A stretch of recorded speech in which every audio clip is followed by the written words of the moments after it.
आप सभी का स्वागत है बिंदास खबरें में। आज 6 जून 2020 की देश और दुनिया की तमाम बड़ी खबरों को इस वीडियो में जानेंगे। वीडियो में आगे बढ़ने से पहले अगर आप चाहते हैं कि ये खबरें आपके पास सबसे पहले पहुंचे तो चैनल को सब्सक्राइब करके बेल के आइकन को जरूर दबाएं। जी दोस्तों, बढ़ते हैं आज की पहली और बड़ी खबर की तरफ। आज की पहली और बड़ी खबर जो निकल कर आ रही है, लद्दाख में गतिरोध पर बातचीत। आज भारत का प्रतिनिधित्व करेंगे लेफ्टिनेंट जनरल हरिंदर सिंह। जी दोस्तों, आपको बता दें कि लद्दाख में जारी गतिरोध को खत्म करने के लिए आज यानी कि 6 जून को भारतीय और चीनी सेना के अधिकारी बातचीत करेंगे। भारतीय सेना के प्रतिनिधि के तौर पर लेफ्टिनेंट जनरल हरिंदर सिंह और चीनी सेना के अधिकारी मेजर जनरल लियू लिन के साथ बातचीत करेंगे। भारतीय सेना के आधिकारिक सूत्रों ने इसकी जानकारी दी है। दोस्तों, आगे बढ़ने से पहले वीडियो को लाइक और शेयर जरूर कर दें। अगर अभी तक अपने चैनल को सब्सक्राइब नहीं किया है तो सब्सक्राइब करें, बेल के आइकन को दबाएं, ऑल नोटिफिकेशन को जरूर ऑन करें। और इसी के साथ बढ़ते हैं अगली बड़ी खबर की तरफ। अगली बड़ी खबर जो निकल कर आ रही कि 4 देशों का उदाहरण देकर राहुल गांधी बोले भारत में ऐसे फेल हुआ है लॉकडाउन। जी हाँ दोस्तों, आपको बता दें कि चीन के वुहान शहर से पूरी दुनिया में फैले कोरोना वायरस का संकट अभी देश से टला नहीं है, लेकिन सरकार ने लॉकडाउन को अब काफी हद तक सिर्फ कंटेनमेंट जोन तक ही सीमित कर दिया है और देश अनलॉक मोड में आ चुका है। सरकार के इस फैसले का लगातार विरोध हो रहा है। तमाम विशेषज्ञों ने भी इसे अभी की स्थिति के लिए सही कदम नहीं ठहराया। कांग्रेस के पूर्व अध्यक्ष राहुल गांधी पहले लॉकडाउन का विरोध कर रहे थे, अब अनलॉक के कदम का विरोध कर रहे हैं। जी दोस्तों, आपको बता दें कि कांग्रेस सांसद राहुल गांधी ने शुक्रवार को एक ट्वीट के जरिए मोदी सरकार के इस फैसले का कड़ा विरोध जताया। राहुल गांधी ने इसके लिए भारत की तुलना में कुछ देशों के कोरोना केसों का ग्राफ और उस देश में लॉकडाउन और अनलॉक की तारीख को हाईलाइट किया है। इसके साथ ही राहुल गांधी ने लिखा, यह वही है जो एक असफल लॉकडाउन जैसा दिखता है। जी दोस्तों, आपको बता दें कि दरअसल ऐसा राहुल गांधी ने इसलिए लिखा है क्योंकि उन्होंने जिन देशों का ग्राफ शेयर किया वहां लॉकडाउन की घोषणा तब की गई थी जब कोरोना के केस तेजी से बढ़ रहे थे और अनलॉक का फैसला तब लिया गया था जब देश में कोरोना केस आने कम हो गए थे। लेकिन भारत में अनलॉक का फैसला तब लिया गया जब कोरोना के केस हर दिन बढ़ते जा रहे हैं। दोस्तों, बढ़ते हैं अगली बड़ी खबर की तरफ। अगली बड़ी खबर जो निकल कर आ रही है, 1 लाख रुपए जीतने का आसान मौका। सरकार ने लॉन्च किया my life my yoga competition. जी दोस्तों, आपको बता दें कि भारत सरकार ने 21 जून को अंतर्राष्ट्रीय योग दिवस से पहले अंतर्राष्ट्रीय वीडियो ब्लॉग प्रतियोगिता माई लाइफ माई योगा को लॉन्च किया। प्रधानमंत्री नरेंद्र मोदी ने अपने रेडियो कार्यक्रम मन की बात में इस प्रतियोगिता की घोषणा की थी। भारत सरकार ने 21 जून को अंतर्राष्ट्रीय योग दिवस से पहले शुक्रवार को अंतर्राष्ट्रीय वीडियो ब्लॉग प्रतियोगिता माई life my yoga blog competition launch किया। आयुष मंत्रालय ने माई लाइफ माई योगा नाम से अंतर्राष्ट्रीय वीडियो ब्लॉग प्रतियोगिता शुरू की है। दोस्तों, आपको बता दें कि भारत ही नहीं पूरी दुनिया के लोग इस प्रतियोगिता में हिस्सा ले सकते हैं। इसमें हिस्सा लेने के लिए आपको अपना 3 मिनट का वीडियो बनाकर अपलोड करना होगा। दोस्तों, आपको बता दें कि माई लाइफ माई योग प्रतियोगिता में प्रथम स्थान हासिल करने वाले को 1 लाख रुपए, दूसरे स्थान पर आने वाले को 50,000 और तीसरे स्थान हासिल करने वाले को 25,000 रुपए का इनाम दिया जाएगा। वहीं विदेश में भारतीय मिशन प्रत्येक देश में जीतने वाले को पुरस्कार देगा। वैश्विक स्तर पर प्रथम स्थान पाने वाले को $2500 और द्वितीय स्थान पाने वाले को 1500, जबकि तृतीय स्थान हासिल करने वाले को $1000 दिया जाएगा। जी दोस्तों, बढ़ते हैं अगली बड़ी खबर की तरफ। अगली बड़ी खबर जो निकल कर आ रही है, कोरोना के मद्देनजर SCQ को खतरा बताने वाले रिसर्चर का यू टर्न, वापस ली है स्टडी। जी दोस्तों, आपको बता दें कि कोविड-19 के इलाज में इस्तेमाल की जा रही मलेरिया रोधी दवा हाइड्रोक्सीक्लोरोक्विन को लेकर पूरी दुनिया में हल्ला मचा हुआ है। कुछ ने इस दवा के इस्तेमाल को खतरा बताया तो किसी ने इसे कोरोना में कामगार बताया, लेकिन अब इस दवा को खतरा बताने वाले रिसर्चर ने अपना दावा वापस ले लिया है। साइंस जर्नल लेसेंट ने अपनी स्टडी पब्लिश करने वाले 4 रिसर्चर में से 3 ने गुरुवार को ये घोषणा की। इन सभी ने इस दवा को लेकर एक बड़ी स्टडी की थी और कहा था कि इस दवा से कोविड-19 के इलाज में कोई खास मदद नहीं मिलेगी। दोस्तों, आपको बता दें कि इन 4 रिसर्चर ने कहा था कि हाइड्रोक्सीक्लोरोक्विन से मरीज की अस्पताल में मौत होने की आशंका बढ़ जाती है। अपनी स्टडी वापस लेने के पीछे इन रिसर्चर ने एक हेल्थ केयर कंपनी को वजह बताया है। दोस्तों, आपको बता दें कि रिसर्चर की ओर से कहा गया है कि ऐसी स्थिति में अब उन्हें जो प्राइमरी रिसर्च में डेटा सोर्स मिला है उसकी पुष्टि नहीं की जा सकती। ऐसे में रिसर्चर इस स्टडी को वापस ले रहे हैं। जी दोस्तों, बढ़ते हैं अगली बड़ी खबर की तरफ। अगली बड़ी खबर जो निकल कर आ रही है, किसान संगठन 6 जून को कर्जा मुक्ति पूरा दाम हैशटैग के साथ चलाएंगे अभियान। जी दोस्तों, आपको बता दें कि किसानों को कर्ज का ब्याज चुकाने की मोहलत देने के बाद मोदी सरकार ने उन्हें फसल को मनचाही मार्केट में बेचने की आजादी दे दी है। इसके बावजूद मोदी सरकार के वन नेशन वन मार्केट के फैसले से किसान संगठन खुश नहीं है। अखिल भारतीय किसान संघर्ष समिति की अगुवाई में देश भर के किसान मंदसौर की घटना की बरसी वाले दिन यानी कि 6 जून को शाम 4 बजे से ट्विटर पर कर्जा मुक्ति पूरा दाम हैशटैग के साथ ऑनलाइन अभियान चलाएंगे। जी दोस्तों, आपको बता दें कि अखिल भारतीय किसान संघर्ष समिति के संयोजक सरदार वीएम सिंह ने कहा कि किसानों के लिए सरकार वन नेशन वन मार्केट के बजाय बेहतर होता कि वन नेशन वन रेट लागू कर देते। सरकार के स्वामित्व वाली मंडियों में किसान को फसल का दाम नहीं मिल पा रहा या फिर किसान खुश नहीं है तो सरकारी हस्तक्षेप खत्म होने और कॉर्पोरेट जगत के चुंगल में फंसकर किसान कैसे खुश रह लेगा। जी दोस्तों, बढ़ते हैं अगली बड़ी खबर की तरफ। अगली बड़ी खबर जो निकल कर आ रही कि पहले नहीं की कदर, अब प्रवासियों को वापस लाने के लिए पंजाब ने केंद्र को लिखा पत्र। जी दोस्तों, आपको बता दें कि कोरोना संकट के कारण लगाए गए लॉकडाउन में पंजाब से भी प्रवासी मजदूरों का पलायन एक बहुत बड़ा संकट बनकर उभरा था। कई श्रमिकों को तो पैदल ही मिलों का सफर तय करके अपने घरों को जाना पड़ा। इससे पंजाब में श्रमिकों की भारी कमी की समस्या सामने आई है। उद्योगों, फैक्ट्रियों और कृषि में श्रमिकों का संकट भी चिंता का कारण बना हुआ है। ऐसे में पंजाब सरकार ने राज्य छोड़कर जाने वाले श्रमिकों को वापस लाने के लिए ट्रेनों की व्यवस्था करने के लिए केंद्र सरकार को पत्र लिखा है। उद्योग मंत्री सुंदर श्याम अरोड़ा ने इसकी जानकारी दी। प्रदेश सरकार ने लिखा कि राज्य में कई औद्योगिक इकाइयों में काम फिर से शुरू हो रहा है।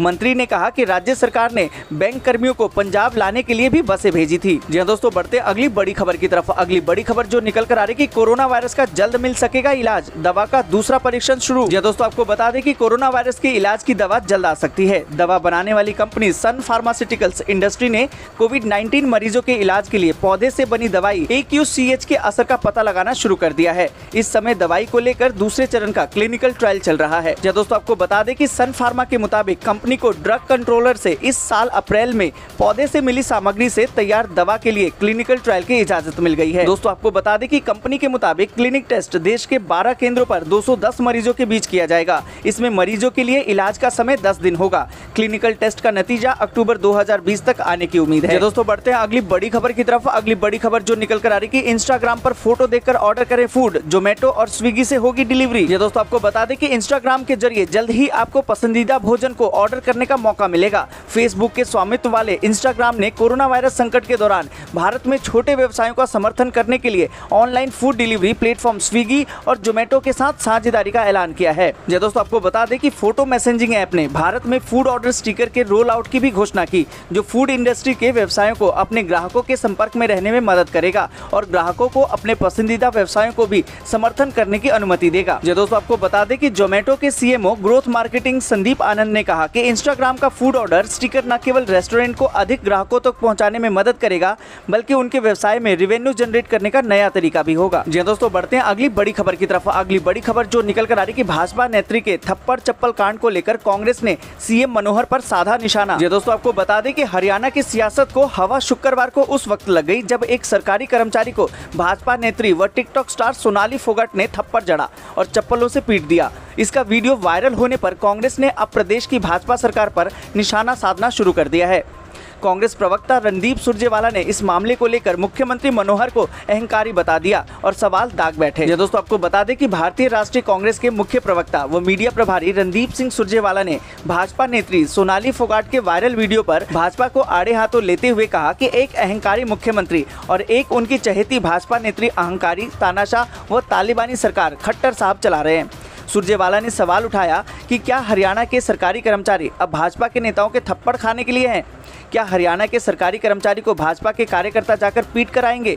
हरियाणा के कर्मचारियों का कोई मान सम्मान नहीं बचा। दोस्तों, बढ़ते हैं अगली बड़ी खबर की तरफ। अगली बड़ी खबर जो निकल कर आ रही कि प्रवासी श्रमिकों को एक नई शुरुआत की उम्मीद, महाराष्ट्र की तरफ हुए रवाना। ये दोस्तों, आपको बता दें कि लॉकडाउन के दौरान घरों पर लौटे बड़ी संख्या में प्रवासी श्रमिकों ने नई शुरुआत की उम्मीद में वापस उन जगहों पर लौटना शुरू कर दिया है। गोरखपुर से मुंबई के लिए रोजाना 2 ट्रेनें तथा एक दिन छोड़ अगले दिन चलने वाली एक ट्रेन है और इनमें ज्यादातर संख्या में प्रवासी श्रमिक सवार होकर अपने गंतव्य को जा रहे हैं। जी दोस्तों, आपको बता दें कि महाराष्ट्र पहुंचने वाले श्रमिक 14 दिन घर पर पृथकवास रहने के बाद अपना काम शुरू कर सकते हैं। महाराजगंज के सत्येंद्र कुशवाहा ने रेलवे स्टेशन पर अपनी ट्रेन का इंतजार करने के दौरान बताया कि वह एक लेमिनेशन कंपनी में काम कर रहे थे। उनका परिवार गाँव में रहता है।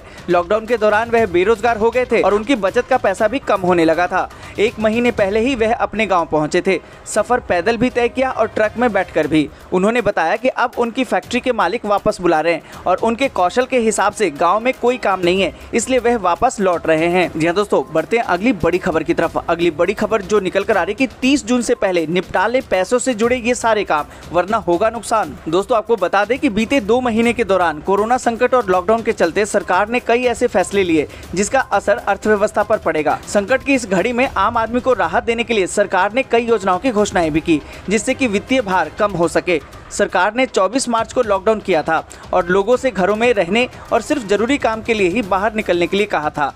इस दौरान सरकार ने टैक्स, पैन आधार लिंकिंग जैसे कुछ कामों की डेडलाइन को आगे बढ़ा दिया था। ऐसे में 30 जून तक ऐसे ही कुछ अधूरे काम को पूरा करने की आखिरी डेट है। अगर आपने भी इनमें से कोई काम पूरा नहीं किया है तो इस डेडलाइन से पहले निपटा लें। दोस्तों आपको बता दें कि आधार और पैन कार्ड को लिंक करने की अंतिम तारीख 30 जून है। इससे पहले लिंकिंग की तारीख 31 मार्च तक थी, जिसे लॉकडाउन के चलते 30 जून तक बढ़ा दिया गया। वहीं केंद्र सरकार ने लॉकडाउन के चलते टैक्स सेविंग इन्वेस्टमेंट की डेडलाइन को भी बढ़ा दिया था। सरकार ने इसे 30 जून किया हुआ है। वित्त वर्ष 2019-20 के लिए अपनी टैक्स सेविंग के अधूरे पड़े काम को पूरा कर लें। पहले इसकी समय सीमा 31 मार्च 2020 थी। इसके अलावा वित्त वर्ष 2018-19 के लिए रिवाइज्ड आयकर रिटर्न भरने की तारीख भी 30 जून है। जी दोस्तों, बढ़ते हैं अगली बड़ी खबर की तरफ। अगली बड़ी खबर जो निकल कर आ रही है कि कोरोना संकट के बीच जेएनयू में शिक्षकों ने किया सीएए विरोधी प्रदर्शन। यूनिवर्सिटी बोली गाइडलाइंस उल्लंघन करके न करे संस्थान को बदनाम। दोस्तों आपको बता दें कि देश एक तरफ जहां कोरोना संकट से जूझ रहा है, वहीं दिल्ली स्थित जवाहरलाल नेहरू यूनिवर्सिटी में कुछ शिक्षकों द्वारा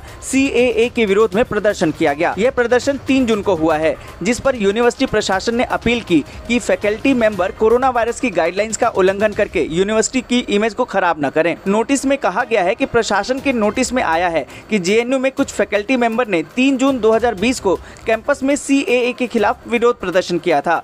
विरोध प्रदर्शन करने का अधिकार है, लेकिन इस महामारी में कोविड-19 गाइडलाइंस का उल्लंघन करने से देश के सामने गलत उदाहरण पेश हो रहा है, खासकर तब जब यह जेएनयू के बौद्धिक लोगों द्वारा किया जा रहा है। दोस्तों बढ़ते हैं अगली बड़ी खबर की तरफ। अगली बड़ी खबर जो निकल कर आ रही है कि अमेज़न पर विक्रेता अब हिंदी में कर सकेंगे रजिस्ट्रेशन, ऑर्डर भी मैनेज करना होगा आसान। दोस्तों आपको बता दें कि छोटे शहरों में भी ऑनलाइन खरीदारों की बढ़ती पैठ की वजह से अब ई कॉमर्स कंपनियां इन क्षेत्रों के विक्रेताओं के लिए खास पहल करने लगी है, ताकि कारोबार को और विस्तार मिल सके। इसी क्रम में दिग्गज ई कॉमर्स कंपनी अमेज़न ने छोटे इलाकों के विक्रेताओं के लिए हिंदी में रजिस्ट्रेशन की सुविधा शुरू करने की घोषणा की है।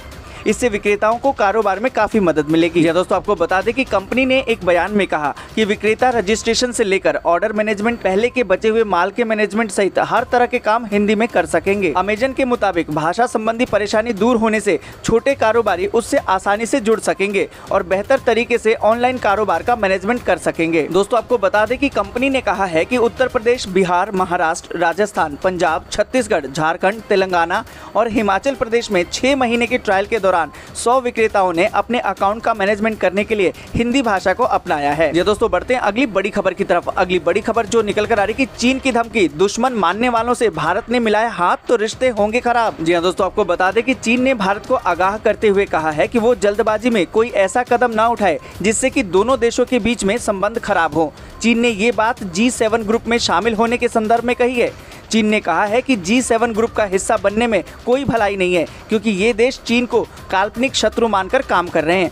ऐसे में इन देशों का साथ देने से हम दोनों देशों के बीच में संबंध खराब होंगे। ये दोस्तों आपको बता दें कि दरअसल G7 दुनिया की 7 सबसे बड़ी और उन्नत अर्थव्यवस्था वाले देशों का समूह है, जिसमें कि Canada, France, Germany, Italy, Japan, Britain और अमेरिका शामिल है। अब ट्रंप G7 का विस्तार करके इसे G11 या G12 बनाना चाहते हैं। अमेरिका इसमें भारत और रूस को भी शामिल करना चाहता है। दोस्तों आपको बता दें कि अमेरिका समेत दुनिया के तमाम देशों के साथ भारत की मजबूत होती साझेदारी भी चीनी मीडिया को खटक रही है। ग्लोबल टाइम्स ने लिखा है कि जब से मोदी दूसरी बार सत्ता में आए हैं, भारत का चीन के प्रति रवैया बदल गया है। भारत चतुष्कोणीय रणनीति वार्ता को लेकर तेजी से आगे बढ़ रहा है, यानी कि भारत ऑस्ट्रेलिया, जापान और अमेरिका के साथ अपना गठजोड़ मजबूत कर रहा है। ये दोस्तों बढ़ते हैं अगली बड़ी खबर की तरफ। अगली बड़ी खबर जो निकल कर आ रही है कि बिहार असेंबली इलेक्शन में सीट शेयरिंग व नेतृत्व पर महागठबंधन में 2 फाड़, कांग्रेस ने आरजेडी पर उठाए सवाल। जी हाँ दोस्तों, आपको बता दें कि जैसे जैसे बिहार विधानसभा चुनाव की तारीख नजदीक आ रही है, राजनीतिक सरगर्मियां बढ़ती जा रही है। 7 जून को भारतीय जनता पार्टी के पूर्व अध्यक्ष व केंद्रीय मंत्री अमित शाह की वर्चुअल रैली है। इस बीच महागठबंधन में सीट शेयरिंग व नेतृत्व को लेकर खींचातान शुरू हो गई है। कांग्रेस के राज्यसभा सांसद अखिलेश सिंह ने विधानसभा चुनाव में पिछली बार से अधिक सीटों का दावा किया है, तो कांग्रेस नेता सदानंद सिंह ने कांग्रेस के नेतृत्व में चुनाव में जाने की मांग रखी है। इस पर प्रतिक्रिया देते हुए राष्ट्रीय जनता दल यानी कि आरजेडी के मृत्युंजय तिवारी ने कहा है कि कांग्रेस को अपनी औकात भी देखनी चाहिए। जी हाँ दोस्तों, बढ़ते हैं अगली बड़ी खबर की तरफ। अगली बड़ी खबर जो निकल कर आ रही है कि पीएम मोदी पर ट्वीट करके बुरे फंसे दिग्विजय राजा, सोशल मीडिया पर जमकर हुए ट्रोल। दोस्तों आपको बता दें कि कांग्रेस के दिग्गज नेता दिग्विजय सिंह प्रधानमंत्री नरेंद्र मोदी को घेरने के चक्कर में ट्वीट करके बुरे फंस गए। मोदी फैंस ने उन्हें ऐसा घेरा कि एक के बाद एक कई ट्वीट आए। दरअसल दिग्विजय राजा ने शुक्रवार को एक ट्वीट किया कि पीएम मोदी का अलविदा कहने का समय आ गया है। अपने बयानों से सियासी गलियारों में हलचल मचाने वाले दिग्विजय राजा इस ट्वीट को लेकर यूजर्स के निशाने पर आ गए। जी दोस्तों आपको बता दें कि पूर्व मुख्यमंत्री दिग्विजय सिंह ने ट्वीट में लिखा कि एटलस साइकिल के बंद होने की खबर साझा करते हुए कहा कि अब मोदी जी को अलविदा कहने का समय आ गया है। इस ट्वीट के बाद मोदी फैंस के एक के बाद एक कई ट्वीट आए। एक फैन ने उन्हें ट्रोल करते हुए कहा कि कुछ लोगों की उम्र इतनी ही हो जाती है कि अलविदा कहना पड़ता है। खैर ये पर्सनल ना ले, एक ही झटके में एमपी निकल गया। दूसरे ने कहा कि बिल्कुल ऐसे ही कांग्रेस भी गई थी। वहीं एक यूजर्स ने कहा कि अलविदा तो जनता ने आपको बोल दिया, बाय बाय दिग्गी। वहीं एक अन्य यूजर्स ने राकेश से उनकी बातों को मुंगेरी लाल के हसीन सपने कहा। जी दोस्तों बढ़ते हैं अगली बड़ी खबर की तरफ। अगली बड़ी खबर जो निकल कर आ रही है कि चिराग पासवान बोले भाजपा नीतीश कुमार के साथ रहे या अपना मन बदल ले, हम उसके साथ। जी दोस्तों आपको बता दें कि कोरोना और लॉकडाउन के बीच अब चुनाव की सुगबुगाहट शुरू हो चुकी है। ऐसे में राजनीतिक पार्टियों ने भी अपने बयानों से चुनावी माहौल बनाना शुरू कर दिया है। बिहार में अभी चुनाव होने में कुछ समय बाकी है, लेकिन वहाँ पार्टियों की हलचल शुरू होने लगी है। या दोस्तों आपको बता दें कि फिलहाल केंद्र और राज्य की एनडीए सरकार में शामिल घटक दल लोजप यानी कि लोक जनशक्ति पार्टी के अध्यक्ष चिराग पासवान ने कहा कि बिहार विधानसभा चुनाव में राजग का चेहरा कौन होगा ये भाजपा को तय करना है। चिराग ने मुख्यमंत्री पद के उम्मीदवार के नाम पर कहा कि भाजपा नीतीश कुमार के साथ रहे या अपना मन बदल ले, हम भाजपा का साथ देंगे। दोस्तों आज के लिए बस इतना ही। वीडियो को लाइक और शेयर जरूर कर दें। अगर अभी तक आपने चैनल को सब्सक्राइब नहीं किया है तो सब्सक्राइब करें, बेल के आइकन को दबाएं, ऑल नोटिफिकेशन को जरूर ऑन करें।